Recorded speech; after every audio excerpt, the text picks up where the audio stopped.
Doctor को भगवान का दर्जा क्यों दिया जाता है? क्योंकि उससे उम्मीद की जाती है कि वह जीवन, मृत्यु और इंसानी गरिमा तीनों का सम्मान करेगा।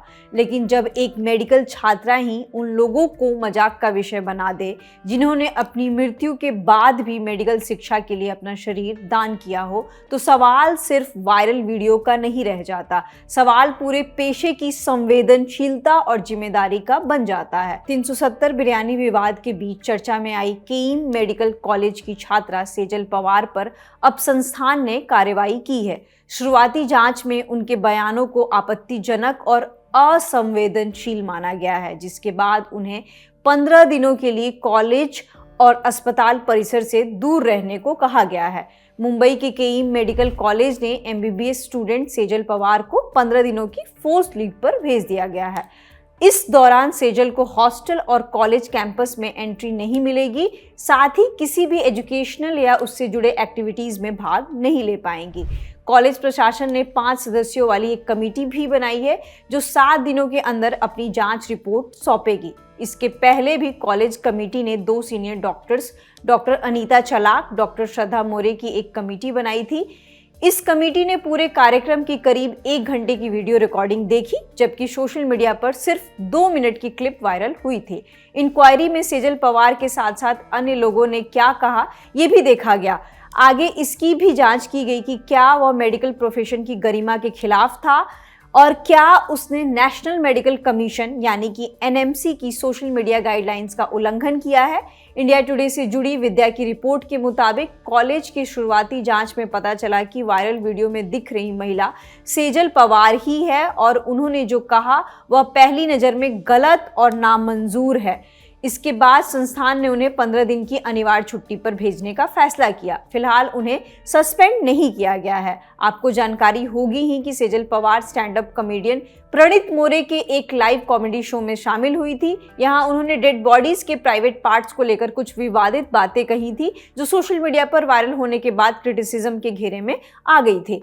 इंडियन एक्सप्रेस की रिपोर्ट के मुताबिक केईम हॉस्पिटल के अधिकारियों ने बताया कि सेजल पवार ने लिखित माफीनामा भी सौंपा है। उन्होंने माना है कि उनके कुछ बयान ठीक नहीं थे और उनसे लोगों को तकलीफ हो सकती थी। हॉस्पिटल प्रशासन ने सेजल के माता पिता को शनिवार यानी कि 13 जून को संस्थान में बुलाया और उनकी मौजूदगी में उन्हें समझाया बुझाया। इस मामले में Maharashtra association of resident doctor ने भी अपनी नाराजगी जाहिर की है। उन्होंने सेजल पवार की बात को गलत और इनएप्रोप्रिएट माना और उन्होंने ये भी कहा कि वो इसका समर्थन नहीं करते हैं। आगे ये भी कहा, लेकिन इसके बाद सेजल को ऑनलाइन गालियां देना, बदनाम करना या बार बार निशाना बनाना भी गलत है। इस मामले में देश भर के डॉक्टर्स का भी गुस्सा सामने आया। उन्होंने भी अपनी नाराजगी जाहिर किया और कहा, मेडिकल छात्रों की पढ़ाई में कैडेवर यानी दान किए गए शव का बहुत अहम योगदान होता है। लोग अपनी मृत्यु के बाद मेडिकल एजुकेशन के लिए अपना शरीर दान करते हैं। ऐसे शवों का हमेशा सम्मान किया जाना चाहिए। इस मामले में पुलिस पहले से ही एक्शन ले चुकी है। 11 जून को प्रणीत, सेजल और दर्शकों में शामिल एक अन्य शख्स हिमांशु जागड़ा के खिलाफ FIR दर्ज की थी। पुलिस ने भारतीय न्याय संहिता की धारा 75(1), 4, 75(3), 294, 353(2) के तहत FIR दर्ज की है। ये धाराएं सेक्सुअली कलर्ड रिमार्क, ऑब्ससिनिटी, 2 समुदायों के बीच दुश्मनी फैलाने से रिलेटेड है।